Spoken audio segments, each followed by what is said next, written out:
el internet. Bueno, Perfecto. entonces buenos días a todos. El día de hoy vamos a hablar sobre la anatomía de la vía visual, principal y efectos del campo visual. Mi nombre es José Miguel Bustamante, soy residente de segundo año de oftalmología de la Universidad Javeriana. Entonces, básicamente la charla está dividida como en tres partes principales.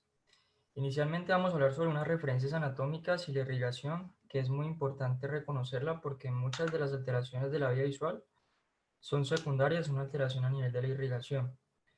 Posteriormente vamos a hablar unos conceptos básicos sobre el campo visual, que es el examen de elección para uno evaluar la vía visual. Y por último vamos a ver la vía visual por segmentos y su manifestación a nivel del campo visual. Entonces, para iniciar tenemos esta es la bóveda craneana y básicamente el cráneo está dividido en una fosa craneal anterior, una fosa craneal media y una fosa craneal posterior. En la fosa craneal anterior es muy importante tener este lugar anatómico, que es el ala menor del esfenoides, donde se va a encontrar el agujero óptico, que es el lugar en el cual va a salir el nervio óptico. Y aquí a nivel de la silla turca, recordemos que ahí se encuentra la hipófisis y arriba de la hipófisis, 10 milímetros por arriba de la hipófisis, va a pasar el quiasma. Y luego el quiasma va a llegar a nivel posterior, donde va a estar la corteza visual primaria, que es el lugar en el cual ya el estímulo visual llega a una imagen como tal. Recordemos que este lugar anatómico del agujero óptico se encuentra en íntimo contacto con el sinusoide esfenoidal. Y eso es muy importante porque muchas veces cuando hay traumas o, por ejemplo, en cirugías de descompresión, esta es una de las vías que se puede tomar.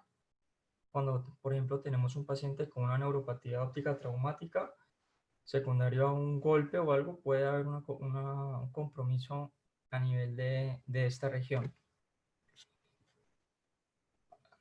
En cuanto a la irrigación, básicamente la irrigación de la vía visual tiene una arteria que es la principal, que es la arteria oftálmica. Pero debemos reconocer de dónde viene la arteria oftálmica. Entonces aquí vendría el ventrículo izquierdo, este es el callado aórtico con la arteria subclavia derecha, de la cual va a salir la arteria carótida común derecha, y la arteria carótida común izquierda sale directamente del arco aórtico. Posteriormente va a subir y a nivel del ángulo mandibular se va a dividir en una carótida externa y una carótida interna. La que nos interesa en este caso es la carótida interna. La carótida interna, cuando sube, pasa por el agujero carotidio a nivel del hueso petroso y a nivel del seno cavernoso tiene esta angulación que es característica y su primera rama es la rama oftálmica. Y posteriormente, la arteria carótida interna va a dar dos ramas terminales que son la arteria cerebral media y la arteria cerebral anterior. La arteria cerebral media va a ir lateral, va a irrigar los hemisferios en la región lateral, y la arteria cerebral anterior va a irrigar a nivel medial, como lo vemos aquí, irriga el cuerpo calloso y viene a nivel medial, e irriga también la punta de los hemisferios. Entonces aquí vemos cómo la carótida interna subió, estamos a nivel del seno cavernoso, con una angulación característica, y en el seno cavernoso es donde va a dar su primera rama, que es la rama oftálmica. Aquí vemos cómo ya dio la rama, que es la rama oftálmica, y entre las ramas, pues la arteria oftálmica da múltiples ramas que van a irrigar básicamente todo el globo ocular, pero nos interesan principalmente dos. La primera es esta, que es la primera rama de la arteria oftálmica, que es la arteria central de la retina. La arteria central de la retina penetra el nervio óptico a aproximadamente 10 a 12 milímetros del globo ocular, va a discurrir el nervio óptico en su región central y posteriormente va a salir aquí, que es lo que nosotros vemos en el fondo de ojo, que son las arcadas temporal, nasal, superior e inferior. Estas arcadas tienen su principal función en irrigar los 2/3 anteriores de la retina neurosensorial, o sea, a partir de la nuclear interna. El tercio externo va a ser irrigada principalmente por las coriocapilares. Luego tenemos la otra arteria que es muy importante, que son las arterias ciliares posteriores cortas. Las arterias ciliares posteriores cortas también son ramas de la arteria oftálmica, y estas ciliares posteriores cortas van a ser y van van a ser parte del anillo de Simbhaler. Las ciliares posteriores cortas vienen aquí y dan unas ramas que van a irrigar al nivel de la coroides, pero las ciliares posteriores cortas también van a irrigar el nervio óptico. El nervio óptico está irrigado por las arterias ciliares posteriores cortas, que son ramas de la arteria oftálmica, por estas arterias que son las arterias piales, que también son rama de la arteria oftálmica, y a nivel de la cabeza también está irrigado por algunas ramas que da la arteria central de la retina. Posteriormente tenemos el quiasma. Recordemos que el nervio óptico se formó por la unión de las células ganglionares, formó el nervio óptico y luego el nervio óptico llega al quiasma, que el quiasma está a nivel de la silla turca. El quiasma está muy vascularizado porque el quiasma básicamente se encuentra donde está el polígono de Willis. Recordemos que el polígono de Willis es el lugar en el cual hay una comunicación de la circulación que llega por las arterias carótidas internas y la arteria basilar. O sea que realmente las causas isquémicas del quiasma son raras, pero cuando ocurren generalmente es aquí a nivel central porque está menos irrigado. El quiasma está irrigado por ramas de la arteria cerebral anterior y de la arteria comunicante posterior. Luego del quiasma ya viene entonces el tracto óptico, y el tracto óptico también es muy raro que se afecte por compromiso a nivel vascular porque también está muy bien vascularizado y está irrigado principalmente por la arteria coroidea anterior, que la arteria coroidea anterior es una rama de la arteria cerebral anterior. Y ya por último tenemos entonces en el tálamo, llega al núcleo geniculado lateral, y aquí es muy importante reconocer cómo es la irrigación del núcleo geniculado lateral porque si es muchas de las causas que ocurren en las alteraciones de la vía visual es por alteraciones a nivel de la irrigación. El núcleo geniculado lateral está doblemente irrigado. Básicamente el núcleo geniculado lateral es el que va a recibir la información y a nivel central se encuentra la información de la mácula y aquí a nivel periférico es la retina periférica tanto nasal como temporal. Entonces está irrigado a nivel principalmente a nivel macular por la arteria coroidea posterolateral. La arteria coroidea posterolateral es una rama de la carótida interna y en la parte de la retina periférica tanto nasal como temporal está irrigado por la arteria coroidea anterior. La arteria coroidea anterior es una rama de la cerebral anterior que viene de la basilar, perdón, de la cerebral posterior que viene de la basilar. Y aquí tenemos las radiaciones ópticas, que luego de que pasa el núcleo geniculado lateral, se crean las radiaciones ópticas, y las radiaciones ópticas están irrigadas principalmente por ramas de la arteria cerebral media. Y ya por último tenemos la corteza visual, y en la corteza visual entonces tenemos la principal arteria, que es la cerebral posterior. Pero recordemos de dónde viene la arteria cerebral posterior. La arteria cerebral posterior viene de la unión de las arterias vertebrales, que estas vienen por los agujeros transversos de la columna, y van a formar a nivel del tallo la arteria basilar da la aica, la pica, recordemos el síndrome de Wallenberg cuando se altera la pica, y posteriormente aquí va a dar la cerebral posterior, y la cerebral posterior es la que va a irrigar la corteza visual primaria. Ya después tenemos aquí el quiasma, donde está el polígono de Willis, como lo hemos dicho, con la arteria cerebral media, la arteria cerebral anterior y la comunicación entre las arterias cerebral anterior, que es la arteria comunicante anterior. Aquí vemos entonces cómo entonces se formó la arteria basilar y la arteria basilar dio la arteria cerebral posterior y específicamente la rama que va a irrigar la parte de la corteza visual primaria es la arteria calcarina. Pero es muy importante tener esto en mente. Esta es la organización retinotópica a nivel de la corteza visual primaria. Y esta organización retinotópica lo que muestra es que la parte anterior de la corteza se ve la retina periférica, pero la región macular está a nivel de la punta, está a nivel posterior. Y a nivel posterior está irrigada por la arteria cerebral media. Por eso cuando tenemos compromiso de la arteria cerebral posterior, generalmente uno lo que ve es que no hay defecto macular a no ser que también tenga un compromiso de la arteria cerebral media, específicamente la arteria terminal parietal de la arteria cerebral media, que es la que irriga esta zona. Ya con este repaso sobre la anatomía y la irrigación, ahora sí vamos a hablar sobre la vía visual y sobre efectos al campo visual. Entonces, inicialmente tenemos esta es la vía visual. Tenemos entonces una retina nasal y una retina temporal. Y recordemos que la retina nasal va a tomar la información del campo temporal y la retina temporal del campo nasal. O sea que esta retina coge el lado derecho y esta el lado izquierdo. Esto a partir de las células ganglionares, entonces recordemos que la información pasa al globo ocular, están los fotorreceptores, en las células bipolares, luego las células ganglionares, y la unión de las células ganglionares es la que va a formar el nervio óptico. El nervio óptico va a pasar, y aquí a nivel del quiasma es cuando ocurre la primera decusación, y como vamos a ver es la única de todas, y se van a decusar las hemirretinas nasales. Entonces se decusa la hemirretina nasal del ojo derecho y la hemirretina nasal del ojo izquierdo. Por tanto, si se afecta entonces el quiasma, lo que podemos ver es que la retina nasal trae el lado temporal, o sea, el izquierdo, y la retina nasal de este lado trae el lado temporal derecho.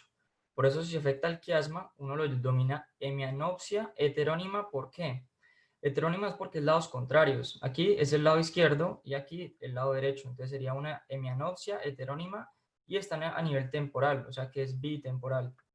Y ya después del quiasma, ya inician los tractos ópticos, y en el tracto óptico, ¿qué información viene? Entonces, viene la información que no se decusó, que es la mirretina temporal, que trae la información nasal, y viene la mirretina nasal del ojo contralateral, que trae la información, en este caso temporal. Pero veamos que trae en este lado la información del hemicampo derecho y en este lado también del hemicampo derecho.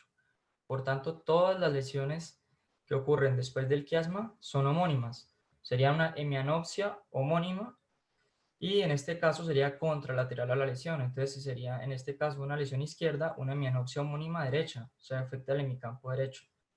Luego llega el núcleo veniculado lateral y en el núcleo veniculado lateral van a salir las radiaciones ópticas, que básicamente las radiaciones ópticas llevan la información de la mirretina superior e inferior, pero en cuadrantes. Y dependiendo de cuántas radiaciones ópticas se afecten, y es principalmente por alteraciones tumorales, uno puede ver cuadrantopsias o en algunos casos también hemianopsias.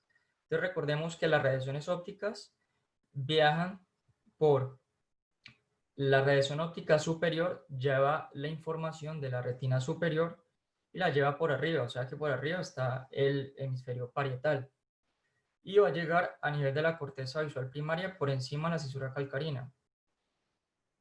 Y en la radiación óptica inferior va a llevar la retina inferior y va a llegar también a la cisura calcarina inferior. Recordemos que la hemirretina superior va a llevar el hemicampo inferior y la hemirretina superior, hemirretina inferior el superior, o sea que la imagen en la corteza llegue invertida. Pero más adelante pues vamos a hablar un poco más de eso. Entonces, básicamente la vía visual está dividida y son tres células principales las que componen la vía visual. Uno puede dividirlas en una vía visual anterior y una vía visual posterior. La vía visual anterior está formada por las células bipolares y las células ganglionares, y la vía visual posterior por la vía geniculocalcarina. Entonces, en la vía visual anterior son dos las neuronas. La primera son las células bipolares. Recordemos que en la retina entonces tenemos los conos y los bastones. A nivel de la fobia es por los conos que nos da la mejor sensibilidad. Y la comunicación entre los conos con las células bipolares con las células ganglionares van a ser las células bipolares, que tienen dos polos, por eso se le denominan bipolares. Tienen aquí un polo, el otro polo, y se van a comunicar con las células ganglionares, que son aquellas que van a llevar ese potencial de acción hasta el núcleo geniculado lateral. Estas células ganglionares, la unión de ellas es la que va a formar, como hemos dicho, el nervio óptico, pasa por el quiasma y llega al núcleo veniculado lateral. Hasta el núcleo veniculado lateral es la vía visual anterior. Y luego en el núcleo veniculado lateral, que se encuentra a nivel del tálamo, va a pasar la tercera neurona, que es la geniculocalcarina. Esa tercera neurona, que es la geniculocalcarina, va a comunicarse con las radiaciones ópticas hacia la corteza visual primaria, que es el área 17 de Brodmann o el área B1, donde se encuentra la cisura calcarina, y recordemos que la retina superior llega a superior, retina inferior llega a inferior, pero recordemos que la retina trae el hemicampo contrario, o sea que la retina superior trae el hemicampo inferior y la retina inferior el hemicampo superior, por lo tanto la imagen a la corteza llega invertida. Ahora vamos a entender unos conceptos sobre el campo visual, que es el examen que uno hace para evaluar la vía visual. Entonces, básicamente, un campo visual está compuesto por dos tipos de equipos. Uno que es la perimetría cinética y otra que es la perimetría estática. La perimetría cinética, también denominada, pues el principal es el de Goldman. Entonces, ¿en qué consiste la perimetría cinética? ¿Y en qué se diferencian? Entonces, en la perimetría cinética, lo que vemos es que el paciente está en conjunto con el observador y el observador lo que hace es que él está en una cámara con luz blanca y le van empezando a salir estímulos luminosos que son de igual tamaño pero de diferente umbral de iluminación, y con eso entonces el paciente va a hundir un botón cada vez que ve el estímulo luminoso, y este observador lo que hace es que va viendo que el paciente está haciendo bien el examen, y por ejemplo esta perimetría cinética toma todo el campo visual. Y, por ejemplo, en niños que es difícil que estén pues conscientes y que sea difícil el examen porque ellos se distraen bastante, pues uno lo podría utilizar. Por el otro lado tenemos la perimetría estática, o también denominada automatizada computarizada, que es esta de aquí. Entonces aquí hay tres tipos de instrumentos que son el Humphrey, Meditech y el Octopus. El Humphrey es el que más utilizan y, como lo vemos, es automatizado, o sea que aquí ya no hay ningún observador. Es la máquina que le va mostrando al paciente los estímulos luminosos con diferentes umbrales, y el paciente lo que va a hacer es que cada vez que lo ve va a hundir el botón, y la máquina lo va a empezar como acomodar en el sistema, y es lo que a nosotros nos llega como el resultado del examen. En esta perimetría estática únicamente lo máximo que llega es hasta un 32, pero en los estudios se ha mostrado que llegando a un campo visual de 32 alcanza a diagnosticar el 86% de las lesiones de la vía visual. Este campo visual, este es un esquema de lo que es básicamente el campo visual, y lo denominan como una isla de visión en un mar de oscuridad. Entonces podemos ver que en esta isla de visión es el campo visual que el paciente o que nosotros vemos, y que el resto es el mar de oscuridad en el cual ya no tenemos campo visual. En esta parte, la punta de la isla equivale a la mácula, a la fóvea, que es el centro de mayor sensibilidad. Y veamos cómo el punto ciego fisiológico, recordemos que el punto ciego fisiológico es el lugar en el cual no hay fotorreceptores porque es la salida del nervio óptico. El nervio óptico se encuentra en la retina nasal, y como vimos en el campo visual, la retina nasal va a estar temporal. Por eso es que vemos el punto ciego fisiológico a nivel temporal. Es muy importante también saber qué es umbral. El umbral representa el punto en el cual un estímulo se ve el 50% de veces y el otro 50% no se ve. Básicamente, los modelos de las pruebas pueden ser de 30, 24, 10, 2 o de campo amplio.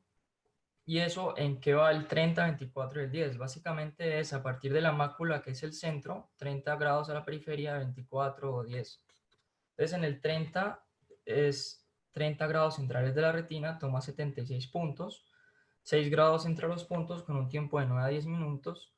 El de 24,2 son los 24 grados centrales de la retina, en total toma 54 puntos, 6 grados entre los puntos, con un tiempo aproximado del examen de 6 a 7 minutos, y va a eliminar los defectos periféricos de 32.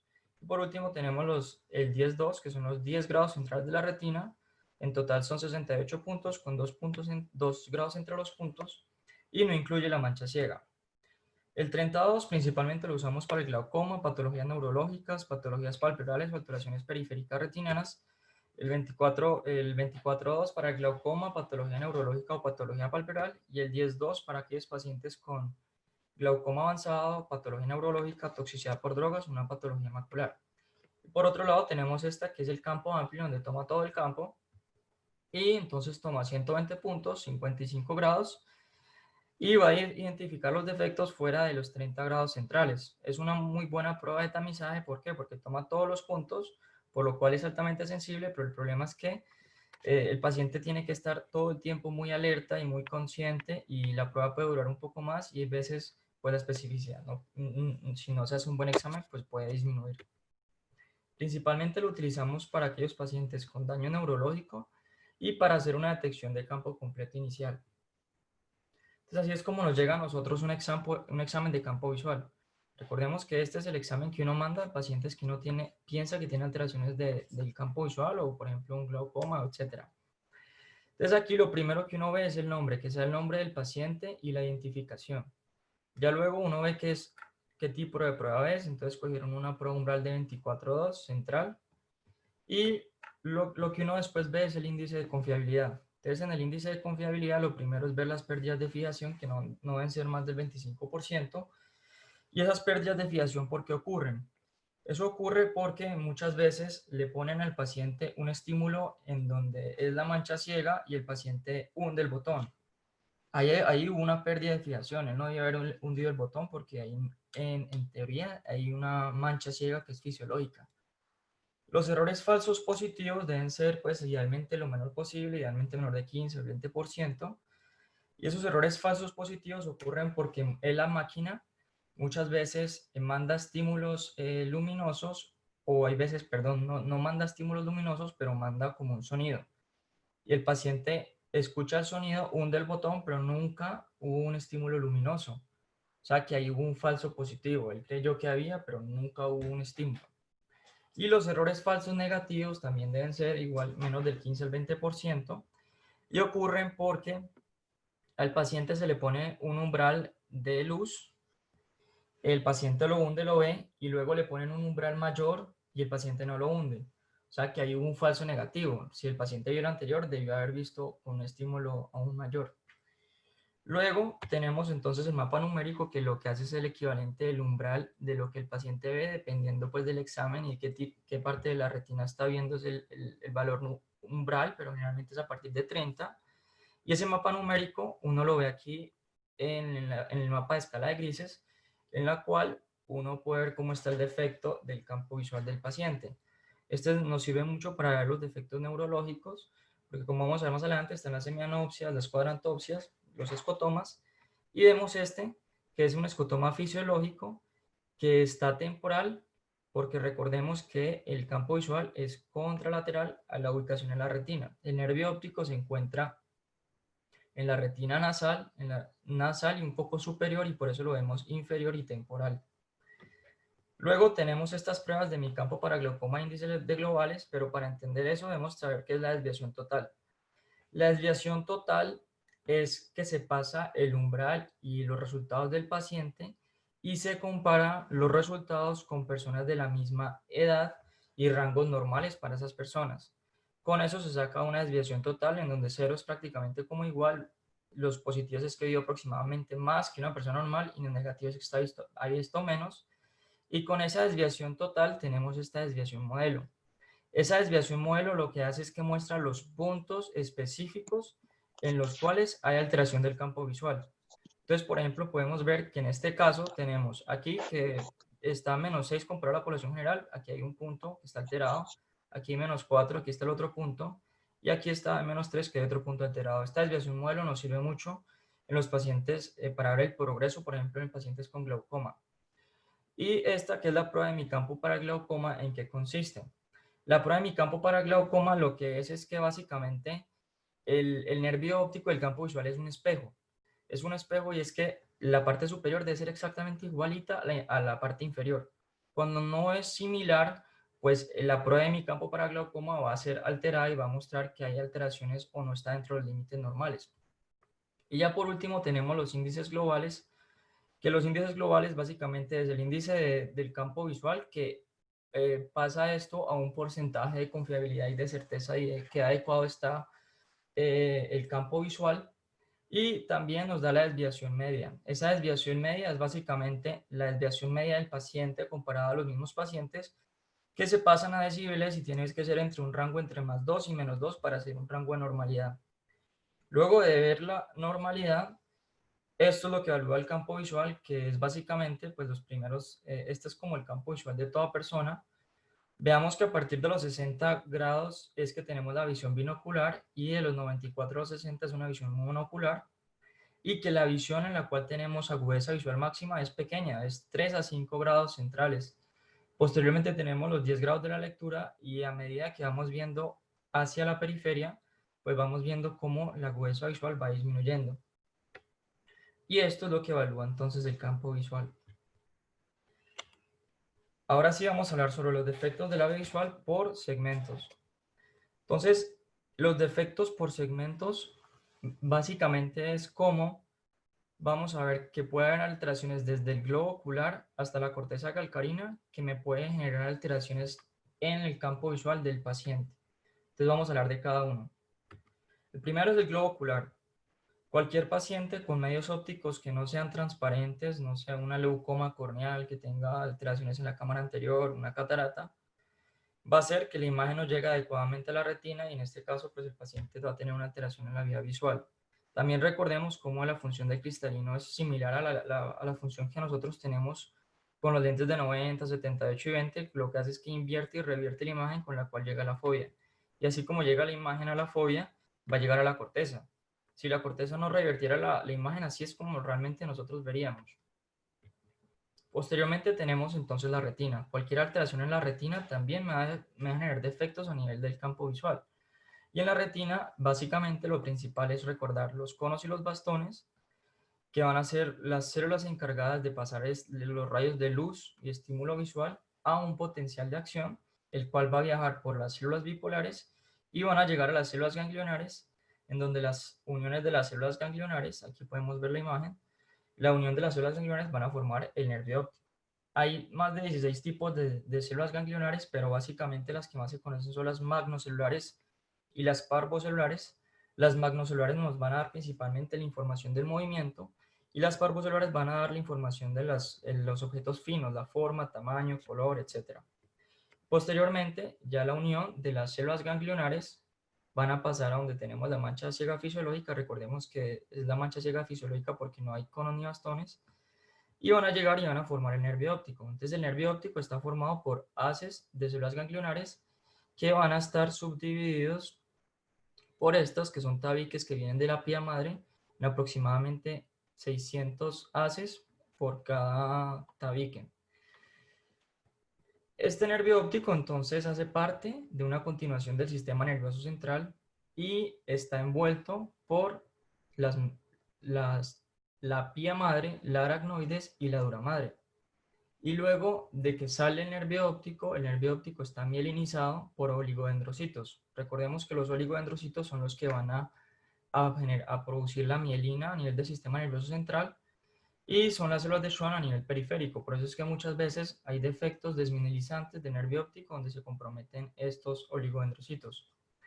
Y posteriormente también es importante recordar que el nervio óptico está dividido, aquí tenemos por la región laminar, porque está la lámina cribosa, y tenemos la región prelaminar antes de la lámina cribosa, región laminar y la región postlaminar. Y luego de que sale el nervio óptico, esto es realmente importante, que es la organización retinotópica de las células ganglionares. Esta organización retinotópica es muy importante tenerla en cuenta y entenderla porque va a explicar cómo son los defectos del campo visual. Lo primero es recordar que tenemos un RAFE anatómico. Veamos que siempre se respeta esta línea horizontal. Las células ganglionares que están arriba empiezan arriba y llegan arriba. A las que están abajo exactamente igual. Se respeta entonces lo que es arriba y abajo y va a dividir la retina superior e inferior. Y tenemos el RAFE funcional. El RAFE funcional, veamos que no es la línea media a partir del nervio óptico, sino es a partir de la mácula. Y a partir de la mácula, principalmente la fobia, va a vivir la mirretina, una mirretina nasal y una mirretina temporal. Y eso es muy importante explicarlo porque vamos a ver más adelante que, por ejemplo, tenemos defectos a nivel del quiasma en donde se afecta la mirretina nasal. La mirretina nasal viene siendo esta. Veamos que este haz papilomacular viene siendo parte de la retina nasal. Entonces se afecta esta región del nervio óptico y esta también nasal se afecta a esta.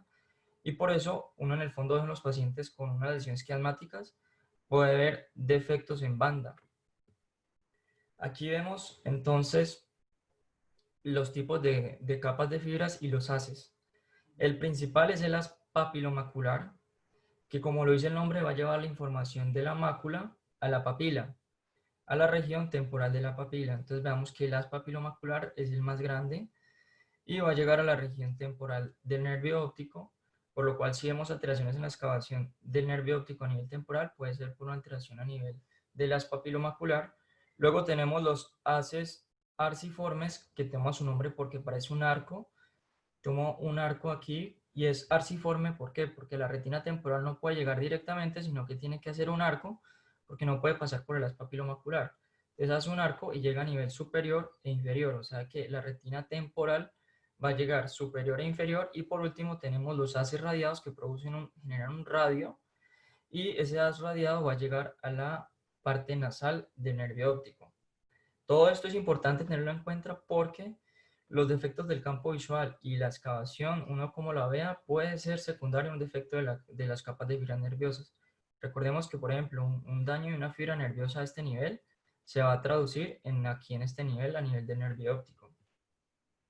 Y luego de que sale se forma el nervio óptico y empieza a llegar hasta el quiasma, él tiene una organización retinotópica. Entonces recordemos que la parte nasal se va a ver superior y la parte del nervio óptico superior se va a ver inferior. Entonces, veamos aquí. Esta es la retina nasal y se va a ver superotemporal. Aquí está la mi retina nasal temporal, se va a ver nasal superotemporal. Aquí vemos la mi retina superonasal, se va a ver inferotemporal y así. Y a medida que empieza a los celos ganglionares a llegar hasta el quiasma y posteriormente hasta el tracto óptico, veamos cómo ellos van cambiando su organización retinotópica.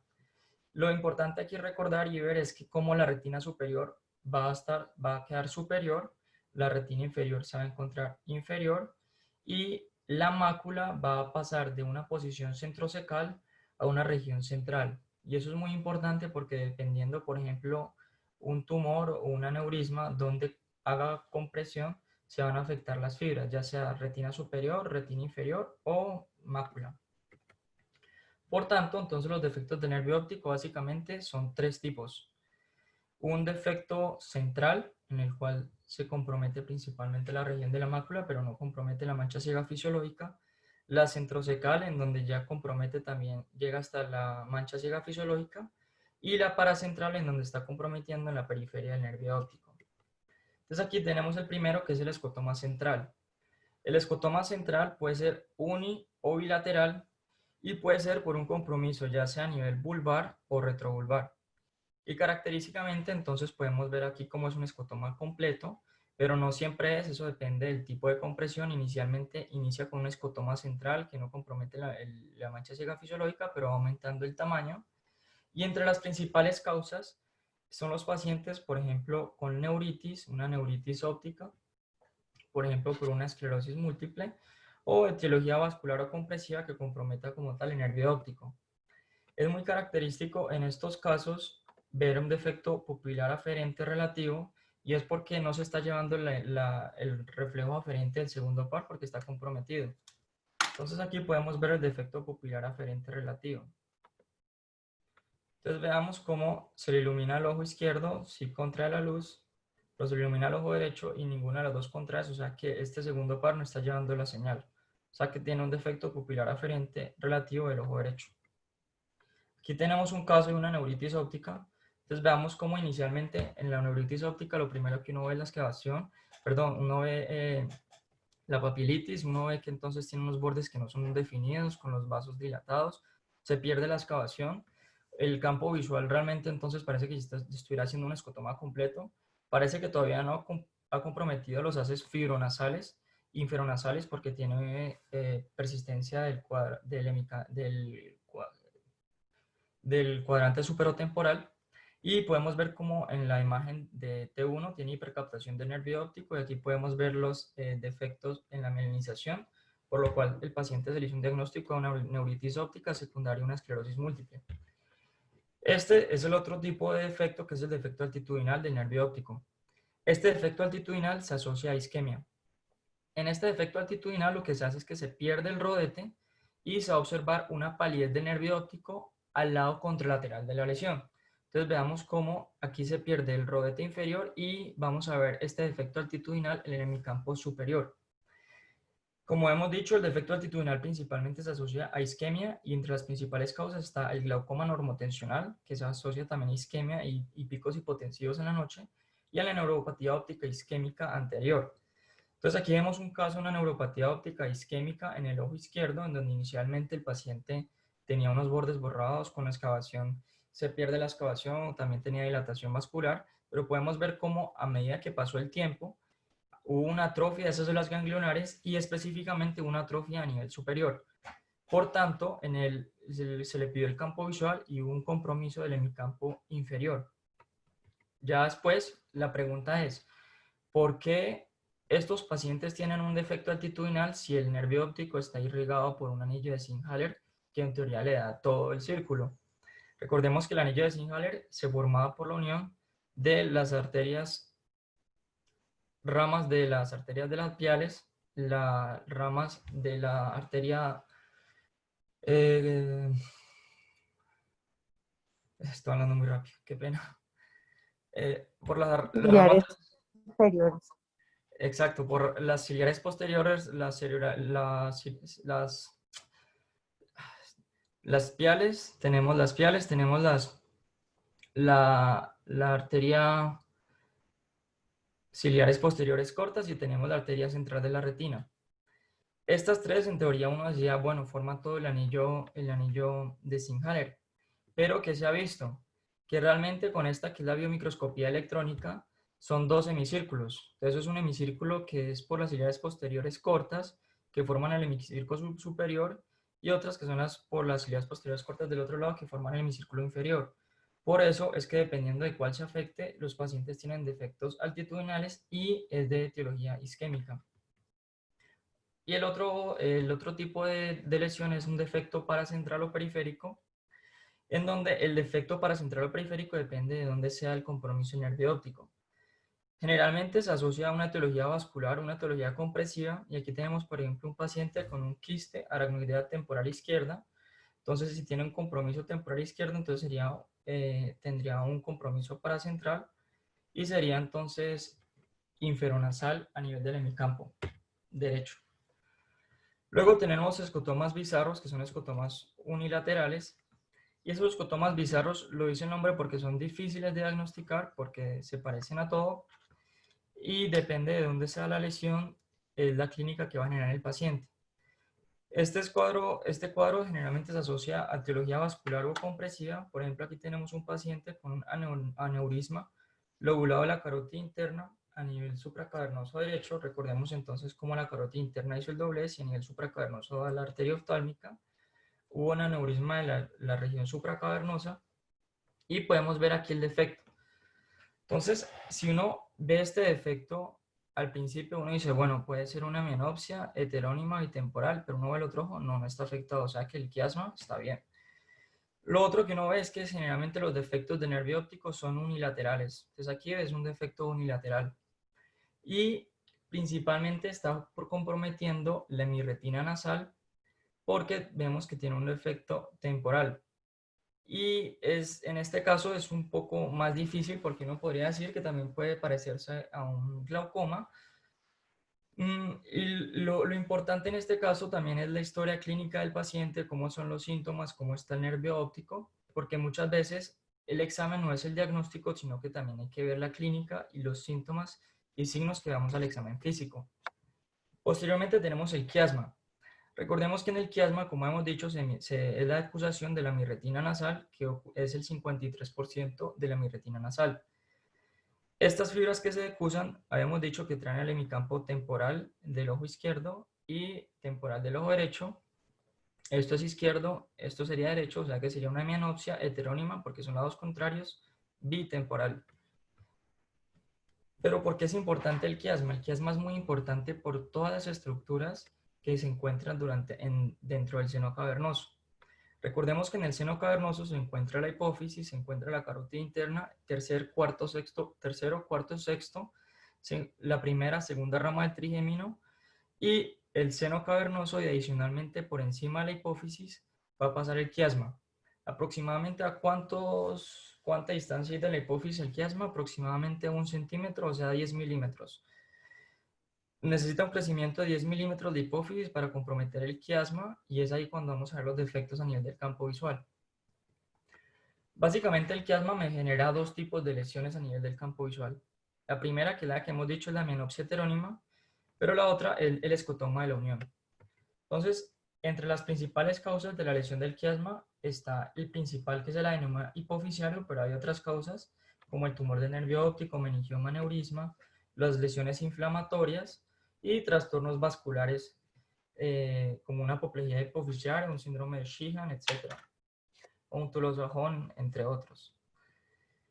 Aquí vemos entonces el compromiso de las fibras nasales que se entrecruzan, cómo me genera una mianopsia heterónima bitemporal, porque me van a llevar la información de las semirretinas nasales que dan el hemicampo temporal de cada ojo.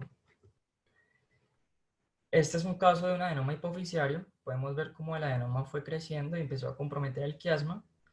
Y les quiero mostrar esto, y es como inicialmente, pues se ve aquí, es que es una mianopsia heterónima bitemporal, pero inicialmente está provocando el hemicampo superior derecho.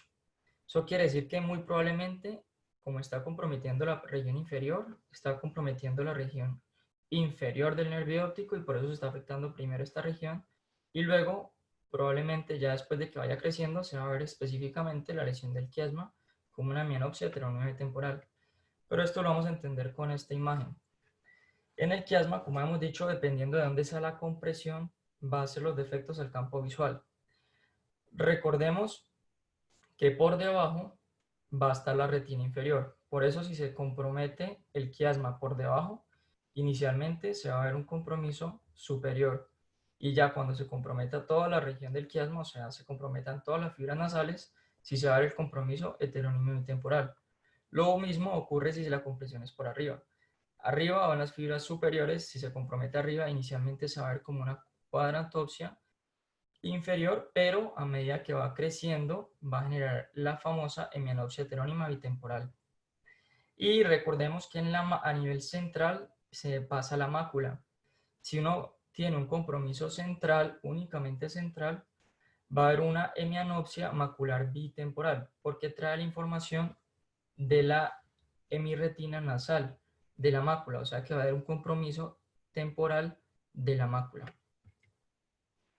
Y el otro es el escotoma de la unión. Entonces el escotoma de la unión ocurre por un compromiso no propiamente a nivel del quiasma, sino un poco más anterior al quiasma, y va a generar este escotoma que es el escotoma de la unión. Entonces, ¿por qué ocurre este escotoma de la unión? No le hagan caso a esta línea, está mal. Este escotoma de la unión ocurre por lo siguiente.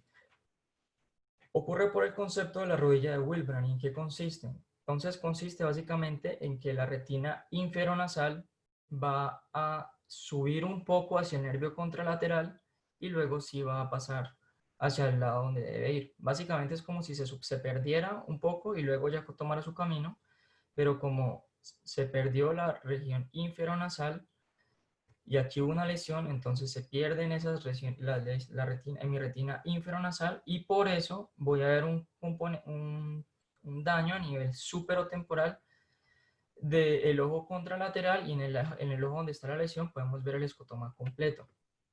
Aquí vemos lo mismo, vemos cómo la retina inferonasal se decusa la inferonasal y por eso, si hay un daño aquí, se compromete todo el nervio óptico que trae toda la información de este ojo y se va a comprometer la región inferonasal del ojo contralateral, por lo cual en el otro ojo va a haber un compromiso superotemporal, como lo vemos aquí. Este es un meningioma en el ojo izquierdo. Podemos ver entonces cómo el paciente tiene un escotoma completo en el ojo izquierdo y le cogió también la rodilla de Wilbrandt, o sea, la que le cogió en mi retina inferonasal que se perdió y por eso tiene entonces aquí un compromiso en el cuadrante superotemporal. Ya posteriormente tenemos el tracto óptico y pues recordemos que en el tracto óptico, entonces, ¿qué va a ir en el tracto óptico? Va a ir en mi retina nasal y va a ir la hemiretina nasal de este lado y va a ir la hemiretina temporal. O sea que si se afecta este lado, sería, este trae la información de la derecha, este trae también información de la derecha, sería una hemianopsia homónima, porque las dos son derechas, contralateral a la lesión es izquierda, y la hemianopsia del campo la vemos en el otro lado, la vemos en la derecha. Entonces aquí las lesiones del tracto óptico realmente son muy raras. Como les había dicho, el tracto óptico está muy irrigado. Entonces, lo característico en las lesiones del tracto óptico es la hemianopsia homónima contralateral a la lesión con una congruencia media. Entonces, entre las causas de lesión del tracto óptico están los defectos en masa, ya sea un aneurisma, un tumor o una enfermedad inflamatoria desmineralizante. Pero, ¿qué es congruencia e incongruencia? Este es un concepto muy importante. La congruencia es la que nos da la igual similitud en forma, ubicación, tamaño, profundidad de márgenes de un ojo con el otro. O sea, aquí vemos una congruencia alta y en este caso vemos que esta lesión es más diferente a esa, o sea que aquí hay incongruencia. Y esto es muy importante porque muchas veces hay defectos del campo visual que uno puede decir en qué parte está la lesión a partir de la congruencia. Entre menos tenga congruencia, quiere decir que la lesión está más anterior, o sea, generalmente el núcleo aniculado lateral hacia adelante. Y a mayor congruencia, la lesión está más posterior. Por eso que las lesiones en la corteza tienen alta congruencia. Luego tenemos el núcleo aniculado lateral. Recordemos que el núcleo aniculado lateral se encuentra en el tálamo, abajo y lateral del núcleo pulvinar y por encima del reborde lateral de la cisterna ambiens. El núcleo aniculado lateral, su principal causa de defecto del campo visual va a ser secundario a un accidente cerebrovascular isquémico. ¿Y por qué? El núcleo aniculado lateral tiene esta función que es la triple segregación visual. ¿En qué consiste? Eso consiste en que básicamente, inicialmente aquí tenemos la vía visual que llega al núcleo aniculado lateral, y en el núcleo aniculado lateral primero divide la imagen que le llega al ojo derecho y al ojo izquierdo. Entonces en el ojo izquierdo va a llegar a la región 1, 4 y 6, y la del otro ojo contralateral 2, 3 y 5. Y posteriormente se va a subdividir según el tipo de células ganglionares, si son magnocelulares y parvocelulares, para por último llegar a la corteza visual primaria o área 17 de Brodmann.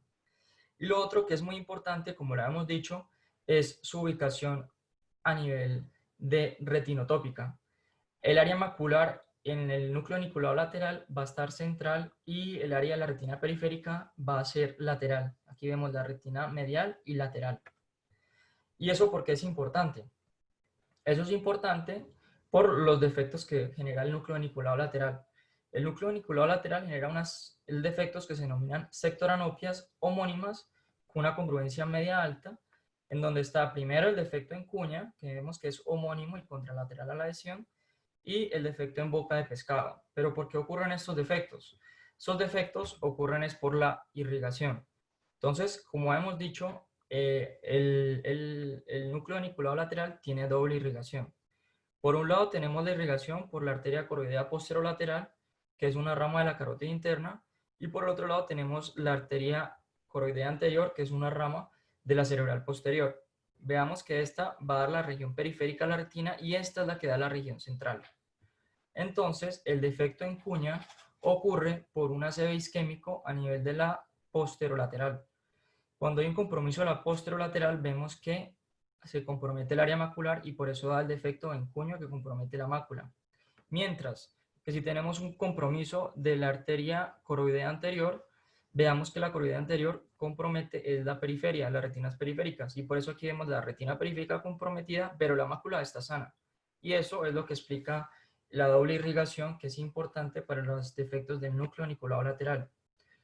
Ya por último tenemos las radiaciones ópticas, que las radiaciones ópticas están formadas por las células genículo-calcarinas que se forman a nivel del núcleo aniculado lateral y llegan a la corteza visual primaria. Y básicamente son fascículo superior e inferior, y el inferior también tiene, pues está el asa de Meyer, porque el asa de Meyer, pues por así decirlo, viene al lado del ventrículo lateral.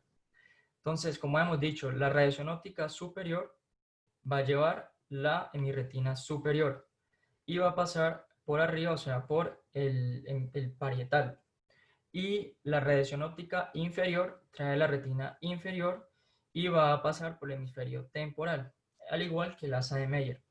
Eso es importante, ¿por qué? Porque dependiendo si, por ejemplo, yo tengo un tumor temporal o parietal, se va a afectar un fascículo u el otro. Entre las causas de las lesiones de las radiaciones ópticas, las principales es la tumoral, pero también se afecta por lesiones vasculares, ya sea un accidente cerebrovascular isquémico o, por ejemplo, un accidente cerebrovascular hemorrágico que comprometa ya sea el hemisferio temporal o un parietal, que es por donde pasan las radiaciones ópticas. Recordemos que las radiaciones ópticas llevan cuadrantes de mis retinas, ya sea superior o inferior. Entonces, me van a generar unas cuadrantopsias que son homónimas y, como hemos dicho, es contralateral a la lesión. Entonces, si hay un daño del fascículo superior, el fascículo superior me va a hallar el cuadrante inferonasal de la retina. Entonces, me generaría el fascículo superior me va a hallar mi retina superior y, por tanto, me va a generar una cuadrantopsia inferior. El fascículo inferior me lleva, como hemos dicho, la retina inferior en un cuadrante, por tanto, si se afecta, me generaría una cuadrantopsia superior. Y por último tenemos el asa de Meyer. El asa de Meyer lleva una porción de mi retina nasal y por tanto un daño en el asa de Meyer me va a generar un pie in the sky. Se conoce así, un pie in the sky. No termina siendo completamente una cuadrantopsia, pero sí es como un pie, como su asociación a un pie, ¿no?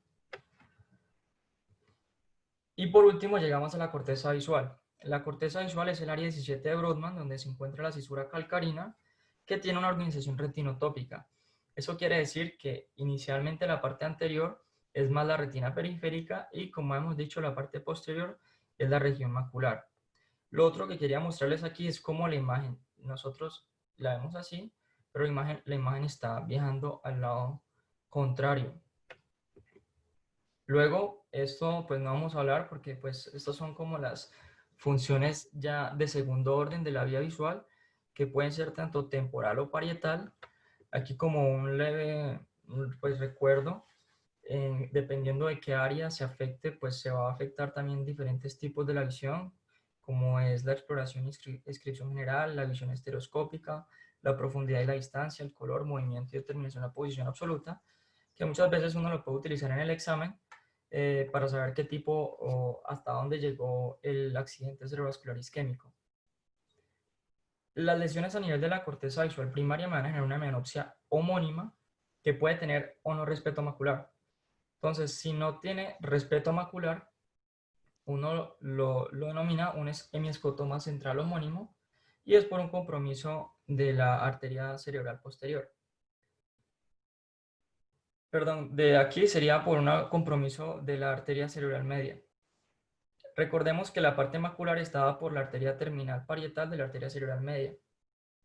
Si se compromete la arteria cerebral media, la mácula estaba por la arteria cerebral media.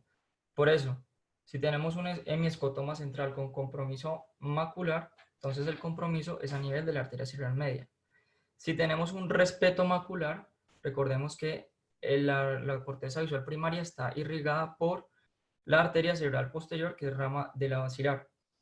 Por eso se afecta el hemicampo contralateral, pero no hay compromiso de la región macular. Y ya con eso uno puede diferenciar si es un compromiso de la cerebral media o de la cerebral posterior. Entre las causas de las lesiones son vascular, tumor, inflamatoria, desmineralizante o un síndrome de Press en la cual hay una encefalopatía posterior reversible. Aquí vemos entonces lo mismo que habíamos dicho, y es como a nivel de la corteza visual tiene la irrigación por parte de la cerebral posterior y la arteria cerebral media va a llegar y va a dar la rama que va a irrigar la parte macular.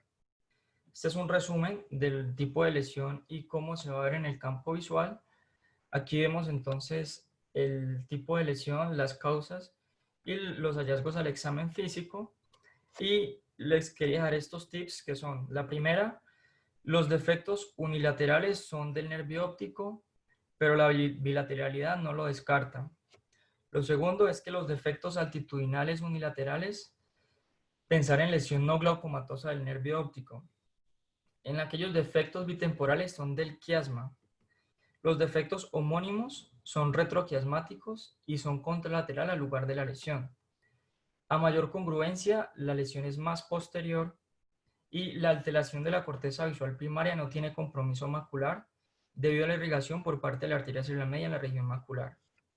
Y eso es todo. Muchísimas gracias.